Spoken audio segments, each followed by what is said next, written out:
வரைக்கும் எத்தனையோ case deal பண்ணிருக்கேன். But this is something peculiar. நான் உன்கிட்ட பேசல, புரியுதா? புரியல. இந்த வேலைக்காரி கிட்ட பேசிட்டு இருக்கேன். இங்க பாருங்க, இப்ப சொல்றேன், இனிமே இவ நம்ம வீட்டுல இருக்க கூடாது, இந்த இடத்துல இருக்க கூடாது. அவளை கிளம்ப சொல்லுங்க. அவ மட்டும் கிளம்பல, அப்புறம் நடக்கிறதே வேற. என்ன பண்ணிருவாங்க டாடி? அப்படி உங்களால என்ன பண்ண முடியும் சொல்லுங்க? நான் உங்ககிட்ட பேசல, புரியுதா? என் டாடி கிட்ட பேசுறேன். டாடி, இவங்க என்னமோ திரும்ப திரும்ப எப்பவுமே என்னோட கம்பெனி, நான் தான் உழைச்சு உருவாக்குன்னு சொல்லிக்கிட்டு இருக்காங்க. ஆனா இவ்வளவு பெரிய பிசினஸ் சாம்ராஜ்யத்தை இவங்க மட்டும்தான் உருவாக்குனாங்களா? அதுல நீங்க உழைச்சிருக்கீங்க, நானும் பெரிய அளவுல உழைச்சிருக்கேன். அப்போ நம்ம எல்லாரோட உழைப்பையும் எங்க கொண்டு போய் கொட்டோம் டாடி? இவங்களுக்கு இந்த கம்பெனில என்ன உரிமை இருக்கோ அதே அளவுல எனக்கும் இருக்கு. ஏன் இங்க வேலை செய்யற ஒவ்வொரு எம்ப்ளாய்க்கும் அந்த ரைட்ஸ் இருக்கு. அதெல்லாம் இல்லாம இவங்களுக்கு மட்டும் தான் எல்லாமே வந்துச்சோ? அதென்ன எல்லாமே நான் தான் பண்ணேன்னா அப்ப நாங்க பண்ணதெல்லாம் என்ன? அப்போ எங்களோட உழைப்புக்கெல்லாம் என்ன மரியாதை இருக்கு டாடி? நந்தினி, இப்ப நான் சொல்றேன், யார் என்ன சொன்னாலும் சரி, நீ தான் இந்த கம்பெனியோட சிஇஓ. இனிமே நீ இங்க தான் இருக்கணும். இதான் உன் கேபின், இதுதான் உன் சீட். இனிமே எல்லா முடிவையும் நீ தான் எடுக்க போற. அதை இங்க யாராலையும் தடுக்க முடியாது. நான் உங்க கிட்ட பேசல, என் பொண்டாட்டி கிட்ட பேசுறேன். ஒரு நிமிஷம், யாராவது நான் சொல்றத கொஞ்சம் கேளுங்களேன். தேவையில்லாம குடும்ப விஷயத்தெல்லாம் கம்பெனி வரைக்கும் கொண்டு வந்து சண்டை போடாதீங்க. ஏற்கனவே நிறைய எம்ப்ளாயிஸ் ஓனர் குடும்பத்துல நிறைய பிரச்சனை பேச ஆரம்பிச்சிட்டாங்க. நாமளும் திரும்ப திரும்ப அதே பண்ண வேணாம். டாடி, நான் எதுக்கு பேசாம இருக்கணும்? அவங்க நந்தினிய வேலைக்காரி அதுன்னு சொல்லிக்கிட்டு இருப்பாங்க, நான் பேசாம இருக்கணுமா? யார் அவன்? வேலைக்காரின்னு சொல்லாம அவ என்ன ஜமீன் பரம்பரையா? மரியாதை கொடுக்கறதுக்கு பேசுறான். அவ மனசுல ஜமீன், குணத்துல கோடீஸ்வரி. போதும், இந்த சினிமா டயலாக் எல்லாம் அவகிட்ட வச்சுக்கோ, என்கிட்ட வேணாம். ஓ டேய், யாராவது ஒருத்தராவது நான் சொல்றத கேளுங்களேன். ஏன் இப்படி பண்ணிட்டு இருக்கீங்க? என்ன பண்ண சொல்றீங்க? இதான் முடிவு. அவ இந்த ஆபீஸ விட்டு போற வரைக்கும் நான் இங்க இருந்து கிளம்ப மாட்டேன். அதுக்கெல்லாம் வாய்ப்பே இல்ல. வேற ஏதாச்சும் இருந்தா சொல்லுங்க. இங்க பாருங்க, நந்தினி இங்க தான் இருப்பா. அவ இந்த கம்பெனியோட சிஇஓவா நந்தினி இங்க தான் இருப்பா. இங்க யாருக்காச்சும் பிடிக்கலனா அது அவங்களோட பிரச்சனை. டேய், என்னடா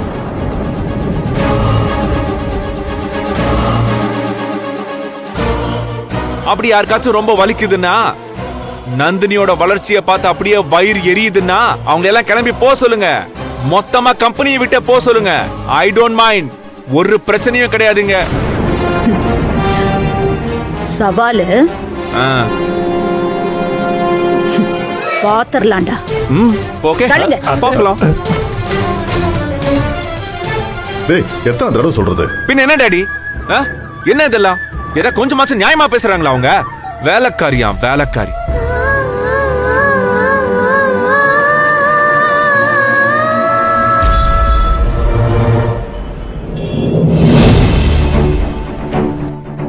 இனிமே நீ இங்க தான் இருக்கணும். இதான் உன் கேபின், இதுதான் உன் சீட்.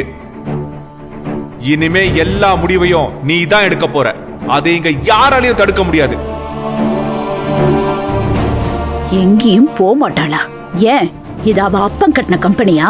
என் கம்பெனில காலடி எடுத்து வைக்கவே தகுதி இல்லாதவ. அவளுக்கு சிஇஓ பதவியா? அப்படின்னா என்னன்னாவது தெரியுமா அவளுக்கு? அவளை தலையில தூக்கி வச்சு கொண்டாடிக்கிட்டு இருக்கான். அவளுக்காக என்ன தூக்கி எறிஞ்சு பேசுறான். அதுவும் அந்த வேலைக்காரி முன்னாடியே பேசுறான். என்னையே அவமானப்படுத்துறான். அந்த கம்பெனியை விட்டு நான் போகணுமா?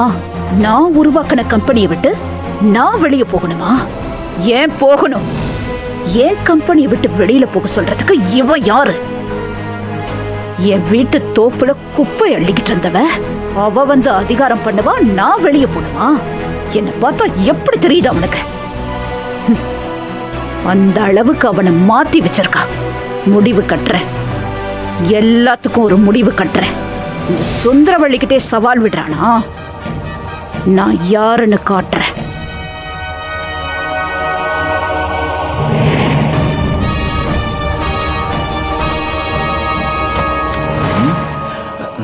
மச்சான் இங்க இருக்கான். வாடா விவேக். என்னடா? மச்சான், நீ பாட்டுக்கு ஆன்ட்டி ஏதாவது கேட்டாங்கன்னா மதிக்காம பேசுன்னு சொல்லிட்டு போயிட்ட.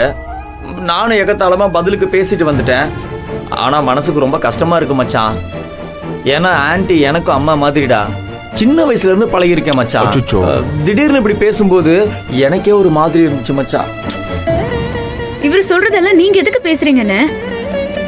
வேற என்னமா பண்றது, நண்பன் சொன்னா செஞ்சுதானே ஆகணும். ஏன் சார், எதுக்கு தேவையில்லாம இவரை உள்ள இழுத்து விடுறீங்க? ஏற்கனவே போலீஸ் வரைக்கும் இவரை புடிச்சு கொடுத்திருக்காங்க. இப்போ இன்னும் கோபம் அதிகமாகும். அதைத்தான் நந்தினி நானும் சொல்லிக்கிட்டு இருக்கேன். எந்த தப்பும் செய்யாத இவனை போலீஸ்ல புடிச்சு கொடுத்து பொய் கேஸ் போட்டிருக்காங்க. அது அவன் அசிங்கப்படுத்துற மாதிரி தானே. அதுக்கு எவ்வளவு தூரம் அவன் ஃபீல் பண்ணிருக்கணும். இங்க பாடுற மச்சான், உன் ஃபீலிங்ஸ் எல்லாம் எனக்கு புரியுது. ஆனா அதுக்கெல்லாம் ஒரு 0% கூட தகுதி இல்லாத ஆளு என்னோட தாய்க்குலம். புரியுதா? அது உனக்கு மச்சான். உனக்கு உங்க அம்மானா ஆகாது, நீ ஏதோ பண்ற. ஆனா நான் அப்படி பேசிட்டேன்னு தான். டேய், என்னடா எதுக்கு இவ்வளவு ஃபீல் பண்ற? அவ்வளவு நல்லவங்களா இருந்தா எதுக்கு உன் மேல போய் கேஸ் கொடுக்கணும் சொல்லு?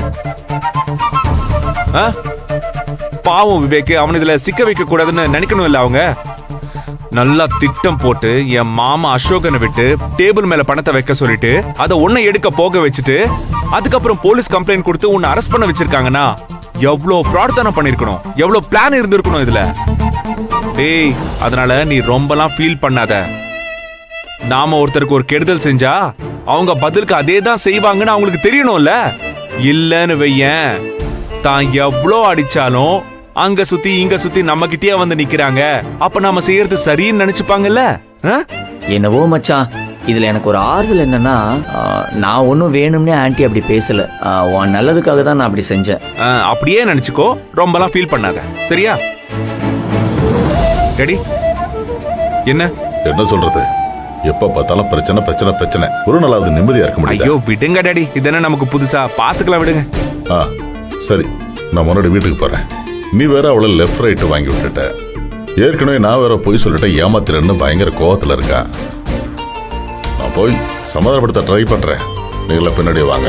ஓகே ரெடி, போலாம். சரிங்க, போலாம்.